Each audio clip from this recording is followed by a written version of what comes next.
All right, I alluded to it before the break.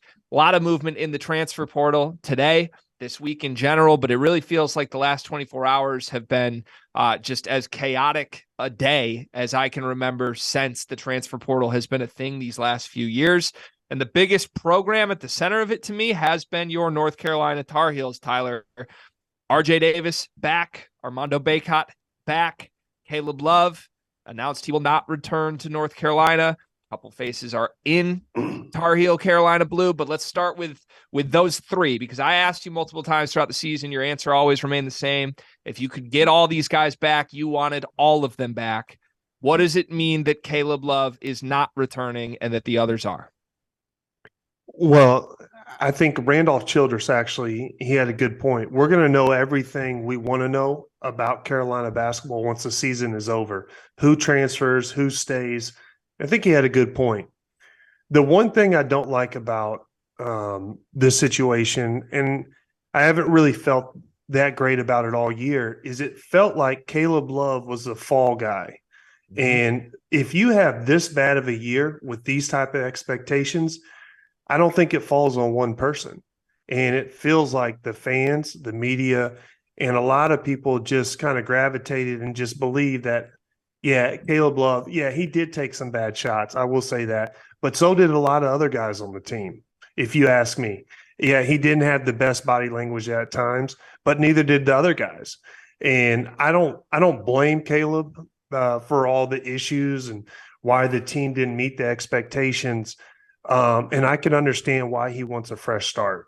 He's, receiving a lot of criticism. Maybe he just wants to go somewhere, kind of, do his own thing, or he wasn't getting along. I don't know what's going on with him, but I do know he is a great person. I mean, I know Caleb. I can validate that. He's a good kid. He does work harder than what probably people think. I go into the Smith Center randomly in odd hours just to go there, work out when I'm in Chapel Hill. And I ran into Caleb multiple times just in there getting some shots up. Always says what's up. Great kid. And also after the last game of the year, if you watch the interview, Caleb specifically said, I want to play in the NIT. He wants to continue the season. And I respected that. Kid wants to play, wants to go play for something.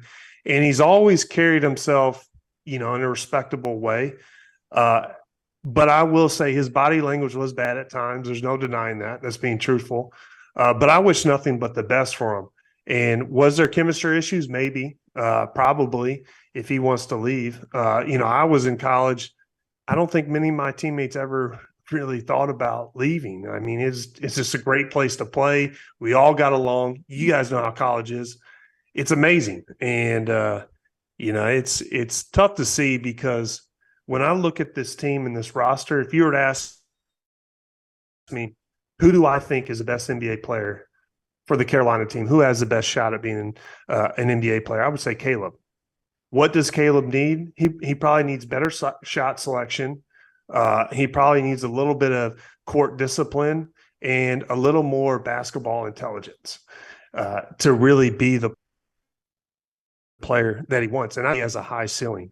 So do I like to see Caleb transfer? No, because I could see him going somewhere and being having a hell of a year. But what he's done, he arguably hit the biggest shot in Carolina history outside the Luke May shot, because they went on to win a national championship that year against Kentucky.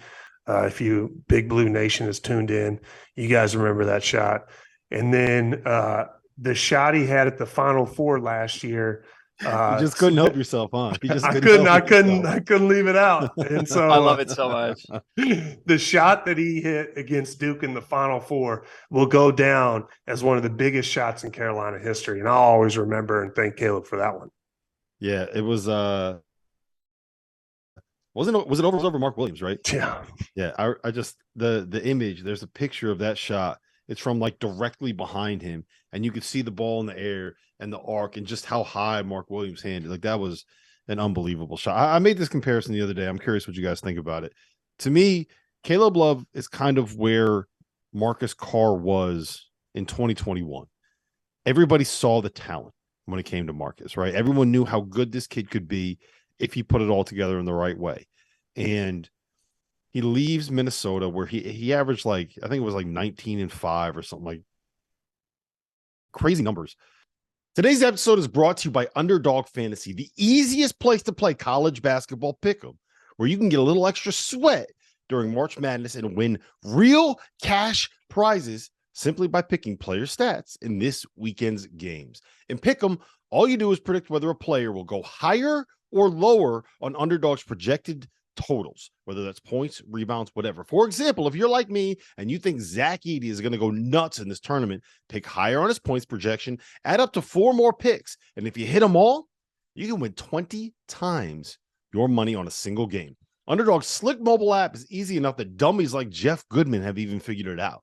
So go to underdogfantasy.com or download the app and use the code FIELD, FIELD, and Underdog will match your deposit up to $100. Now is the time to get in on the madness. So remember, underdogfantasy.com, promo code FIELD. But it's like horrible efficiency numbers.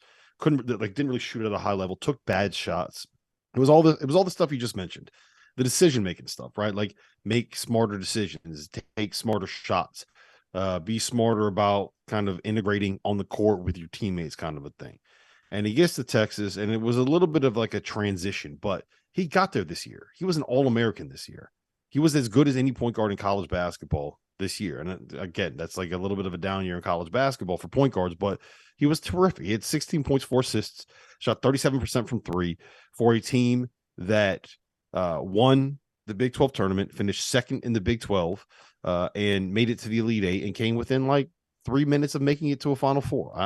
He ended up having a great final season. And to me, that's what Caleb Love needs. If he can find that place that'll help him, I don't know if mature is the right word, but help him kind of figure out the way that he needs to get more efficient as a player, then I think you're looking at an NBA 2 guard right there. Probably a 6-man. I don't know if he's a starter, but he's an NBA talent. And if you can find a way to kind of to get the best out of him, you're getting a hell of a basketball player. Mm-hmm. So here's where I would push back on that, and then I want to throw it back to Tyler for his response to you, Rob. But I watched Marcus Carr at his entire tenure at Minnesota, right? I'm a Big Ten guy. The difference that I think it prevents that from being a spot-on comparison is that I felt Marcus Carr's inefficiencies at Minnesota were largely due to just the people around him. Like Marcus Carr needed to go out and take some horrible shots and try and be everything for a Minnesota team that just didn't have really anybody around him to help. Then he had to figure out how to work himself in to a really talented Texas team, and it took him a full year to get there. And then by the time he did, it was like, oh, wow, this is working. Caleb Love has experienced almost the reverse, right? It's like he's been surrounded by supreme talent the entire time he's been in North Carolina. They had the really, really hot stretch where his shots were going in, but I don't know that his decision-making was ever what you would hope it would be with the types of talents he was playing with to the way that Marcus kind of got there 2 years down the road. Is that fair to say, Tyler? Maybe. I'm not. Boy, this would be a knock. Supreme talent might be like just a little stretch. I mean, Armando had a really good year. He's put up some great numbers, but this is still a pretty, inexperienced, before. Boy, you're right there, Greg. I mean, I'm trying to think. It's tough to make the case that they weren't talented when they went to the national championship game last year. I mean, RJ Davis has really improved. He's shown that he could shoot. Armando, we've all seen what he's done. What was missing from this team is probably leadership, and is probably a little bit of court discipline. Obviously, the bench could have been implemented a little bit better to give these guys some breaks and not rely have a sub for when somebody's having an awful night. But yeah, I would say that the thing with Caleb, I felt like he put too much pressure on himself to have explosive big games. And there's nothing wrong if you're on a talented team and you sacrifice a little bit of scoring to win ball games, get better shot selection, and improve other areas of basketball. Everyone puts so much emphasis on shooting, scoring, that they forget, hey, playing lockdown defense, that's super important too. Going after loose balls, getting steals, making winning plays, that's a huge part of the game as well. And I just felt like this team, not just Caleb in particular, if they weren't scoring, they let it affect other areas of the game. And that's where I had a problem specifically this year. It felt like kids were putting too much pressure on themselves. So it might be good for Caleb to go somewhere and, maybe sometimes you just need a fresh start, man. Like sometimes it's just as simple as it's not working here anymore. I need a fresh start.